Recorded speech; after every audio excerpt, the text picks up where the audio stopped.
არ არსოდეს არ უნდა ვკვრათ ხელი აინფიცირებულ ადამიანს, იმიტომ რომ აინფიცირებული ადამიანი ზუსტად ისეთივე ადამიანია, როგორებიც ჩვენ ვართ, ხო, როგორც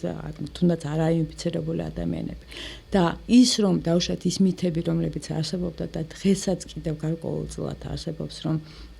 აი რაღაცა ოთახში არ შემოვიდეს, იმიტომ რომ აინფიცირებულია, წყალი არ დალიოს, იმიტომ რომ აინფიცირებულია, მაგიდას ხელი მოკიდა და მე ამაგიდასთან არ დავждები, რომ აინფიცირებულია, ეს აბსოლუტურად არასწორი მითები არის და გავრცელებული, იმიტომ რომ მხოლოდ კიდევ ერთხელ ვიმეორებ, გადადის მხოლოდ აუცილებელი სქესობრივი კონტაქტით, გადადის სხვის მიერ ნახმარი ინსტრუმენტების, ან არასტერილური სამედიცინო ინსტრუმენტების გამოყენებით და დედინაშვილზე მუცლად ყოფნის შობიარობის ან ზუზუტიკლების პერიოდში,